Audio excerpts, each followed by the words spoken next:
सगळ्यात पहिली गोष्ट काय आहे की तुम्ही बरेचसे विषय इथं मांडले. त्याच्यामध्ये महत्त्वाची बाब म्हणजे प्रचंड विश्वासाने आणि जबाबदारीने माझ्या वरिष्ठांनी मला इथं पाठवलेलं आहे आणि त्यांच्या मला सूचना आहेत. त्या सूचनांची अंमलबजावणी जी आहे ती अंमलबजावणी करणं मला असं वाटतं की ते सगळ्यात पहिलं माझं आद्य कर्तव्य आहे. कारण तो विश्वास संपादन करण्यासाठी कितीतरी अनेक वर्षाचे आपल्याला कष्ट आणि परिश्रम घ्यायला लागतात. त्याच्यामुळे ती बाब जी आहे ती महत्त्वाची आहे आणि त्यातून मला असं वाटतं की निपक्षपातीपणे पारदर्शकपणे काम करणं हे पोलीस अधीक्षक म्हणून माझं कर्तव्य तर आहेच, परंतु त्याचबरोबर माझा जो स्टाफ आहे, माझी जी टीम आहे त्यांच्याकडून पण ते अपेक्षित आहे. आज इथं मी चार्ज घेतलाय आणि येणाऱ्या जो काही कालावधी मला मिळेल त्या कालावधीमध्ये या जिल्ह्याला, इथल्या जिल्ह्यातल्या नागरिकांना अधिक चांगलं मला काय देता येईल, 5%, 10%, 20%, 80% जो काही बदल चांगला करता येईल तर त्याच्यासाठी प्रयत्नशील राहणं हे माझं काम राहणार आहे.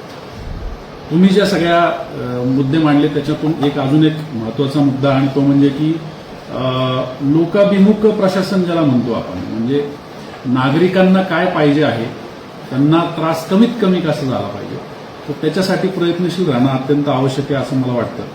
जवळपास 20 महिन्यांच्या कालावधीनंतर मी परत पुन्हा युनिट हेड म्हणजे एखाद्या जिल्ह्याचा प्रमुख म्हणून पुन्हा एकदा कार्यभार हा स्वीकारतोय, इथं आलोय.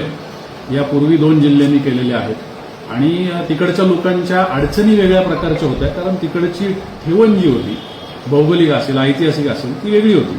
इथल्या आता अडचणी समजून घेणं आणि त्याच्यावरती एक करून त्याच्यावरती मार्ग काढणं हे मला वाटतं की ही महत्त्वाची प्रायोरिटी आहे. आवश्यक त्या सगळ्या ज्या गोष्टी आहेत या गोष्टींमध्ये सरते शेवटी की आपण आलो आणि आपण जाताना हा जो फरक आहे, हा फरक लोकांच्या दृष्टीने जास्तीत जास्त चांगलं प्रशासन आपण कसं देऊ शकलो हे महत्त्वाचं आहे आणि त्याच्यासाठी मी इथं प्रयत्न करणार आहे. तुम्ही सगळ्यांनी सुद्धा त्याच्यासाठी माझी मदत करावी ही तुम्हाला सगळ्यांना मी विनंती करेन. मार्गदर्शक म्हणून सुद्धा तुम्हाला मोठी जबाबदारी पार पाडायला लागेल. कदाचित असं होईल की एखादी गोष्ट तुमच्या मनासारखी नाही व्हायची, एखादी गोष्ट तुम्ही सांगाल आणि मी नाही करायचो, पण तो जो काही चिमटा असेल तो चिमटा तात्पुरत्यासाठी का होईना तो तुम्ही सहन करावा अशी मी तुम्हाला सगळ्यांना विनंती करेन. कारण त्यातून आपल्याला येणाऱ्या कालावधीसाठी एक चांगला मॉड्यूल या ठिकाणी सेट करायचा जो पुढे कार्यरत राहील आणि आमच्या माझ्याहीपेक्षा जास्त नागरिकांनी, इथले जे पोलीस आहेत, पोलीस शेवटी नागरिकांचा चेहरा असतो.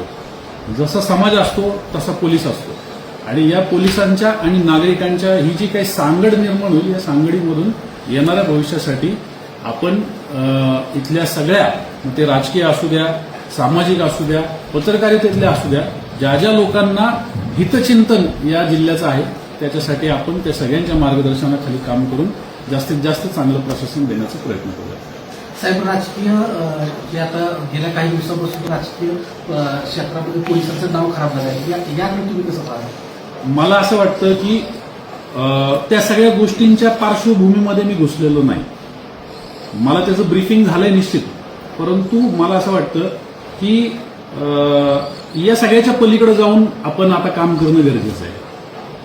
आपण आता पुढं सरकणं गरजेचं आहे की आपल्याला लोकांचं काम करायचंय.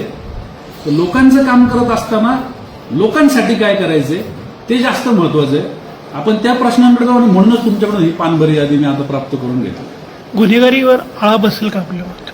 निश्चित गुन्हेगारी हा विषय जो आहे हा आपला महत्वाचा विषय राहणार आहे. मी याच्यापूर्वी पण इतर लोकांशी चर्चा करून काही अभ्यास करून आलोय. त्याच्यामध्ये काही ज्याला आपण असं म्हणू शकतो की गुन्हेगारीचे पॅटर्न या जिल्ह्यामध्ये वेगवेगळे आहेत. म्हणजे जिल्ह्याच्या विशिष्ट भागामध्ये वेगळ्या प्रकारची गुन्हेगारी आहे. कुठं MIDC आहे तिथं वेगळ्या प्रकारची गुन्हेगारी आहे. जिथं लोकसंख्येची डेन्सिटी जास्त आहे तिथं वेगळ्या प्रकारची गुन्हेगारी आहे. सातारा शहराची जी आवश्यकता आहे गुन्हेगारीवरती वचक ठेवण्यासाठी तिथल्या गुन्हेगारीचं पॅटर्न वेगळं आहे. जर मानसारख्या भागामध्ये गेलो तर तिकडच्या गुन्हेगारीचा पॅटर्न वेगळा आहे आणि त्याच्यामुळं ही जी टीम असणार आहे ज्याला आपण आता कामाला हे सगळं काम करण्यासाठी आपण त्यांना प्रेरित करणार आहोत, त्यांच्याकडून हे काम करून घेणार आहोत, त्यांना योग्य त्या गोष्टी योग्य त्या वेळी योग्य पद्धतीचं मार्गदर्शन देऊन त्यांच्याकडून ते करून घेण्याची जबाबदारी आपली सगळ्यांची राहणार आहे. आणि त्यासाठीच मी जसं म्हटलं की तुमच्या सगळ्यांचे इनपुट सुद्धा त्याच्यामध्ये महत्वाचे ठरणार आहे. राजकीय वरदहस्त असलेली चक्री मोठ्या प्रमाणात फोफवली आहे सातारा शहरामध्ये जिल्ह्यामध्ये. मला त्याची माहिती घेऊ द्या. म्हणजे अगदीच तुम्ही प्रश्न चांगला विचारता एकदम गुगली टाकून, पण मला त्याची सगळी माहिती घेऊ द्या. आणि मला वाटतं त्या गोष्टी एवढ्या अवघड नसतात नियंत्रणात आणायला. आपण निश्चित त्याच्यावरती प्रयत्न करू.